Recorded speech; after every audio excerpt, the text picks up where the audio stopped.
महाभारत युद्ध में अर्जुन और कर्ण पर विचारों का सम्मोहन। विचारों को बार बार दोहराने यानी विचारों के संप्रेषण, जिसे इंग्लिश में अफर्मेटिव कहा जाता है, इसके बारे में महाभारत के कृष्ण व अर्जुन के उदाहरण के साथ आपको बताएंगे कि कैसे एक विचार को बार बार दोहराते रहने से वह विचार हमारे ज़िंदगी पर असर करता है। इसी बात से अनजान कई लोग रोज़ाना नकारात्मक विचारों को बार बार सोचकर अपने जीवन को नर्क बना रहे हैं। तो सुनिए कैसे बार बार बुरे विचारों को सोचने से हमारे जीवन में भी बुरा होने लगता है। महाभारत में अर्जुन के सारथी भगवान श्री कृष्ण थे, जो उसे युद्ध की पूरी अवधि में यही संदेश देते रहे कि कौरवों की पराजय अवश्य होगी।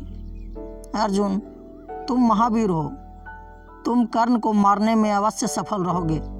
तुम्हारे साथ सत्य की शक्ति है, परमात्मा की शक्ति है। इसके विपरीत कर्ण अर्जुन से कहीं अधिक वीर और साहसी होने पर भी दुविधा में पड़ा रहा। उसकी माँ कुंती ने युद्ध से पूर्व यह वचन ले लिया कि वह युद्ध भूमि में अर्जुन के सिवाय और किसी भाई को नहीं मारेगा। जीवन भर सारथी पुत्र कहे जाने वाले महापराक्रमी कर्ण के मन में कितना यह द्वंद्व और दुख रहा होगा कि उसको जन्म देने वाली माता कुंती ने उसे अपना पुत्र स्वीकारा भी तो कब, जब वह अपने जीवन के सबसे भीषण और निर्णायक युद्ध महाभारत में कौरवों का सेनापति घोषित कर दिया गया।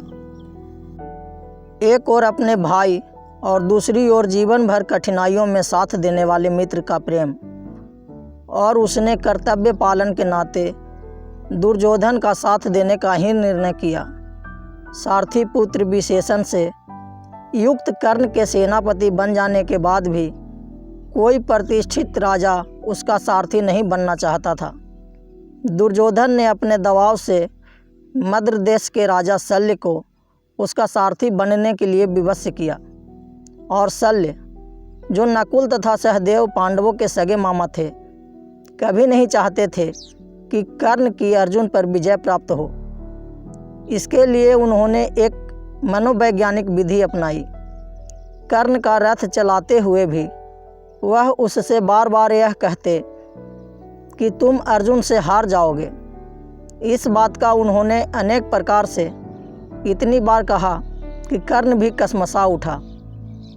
इस तरह एक और अर्जुन था जिसके सारथी भगवान श्री कृष्ण, उसमें उत्साह, आत्मविश्वास और विजय के विचार तथा भावनाएं भर रहे थे। तो दूसरी ओर दुविधाग्रस्त कर्ण था, जिसके मन में शल्य, हीनता, हताशा तथा हार के विचार भर रहा था। अंत में कर्ण अर्जुन के बाणों से धराशायी हो गया और उसकी हार हो गई। इस कथा में एक मनोवैज्ञानिक सत्य छिपा हुआ है। वह सत्य है विचारों की शक्ति का। हम जिस विचार से सम्मोहित हो जाते हैं वैसे ही बन जाते हैं। हमारे मस्तिष्क में दूसरों के द्वारा कही हुई बातों, दृश्यों, स्मृतियों आदि के द्वारा भांति भांति के विचार उठते रहते हैं।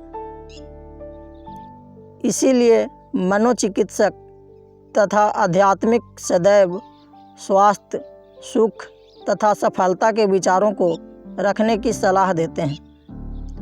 इससे यह सिद्ध है कि हमारे मंगलमय विचार का शरीर तथा मन पर शुभ प्रभाव पड़ता है और अशुभ विचार का प्रभाव अशुभ पड़ता है। इस तरह कर्ण और अर्जुन दोनों में विचारों का संप्रेषण किया गया, और जिसको जिस विचार का संप्रेषण दिया गया उसके साथ वैसा ही हुआ। हम रोज़ाना अपनी ज़िंदगी के बारे में कैसे महसूस करते हैं, यही हमारे आने वाले कल का निर्माण करता है। इसीलिए हमेशा सकारात्मक रहें ताकि आपके जीवन में आने वाला पल आपको ढेर सारी प्रगति कराए। धन्यवाद।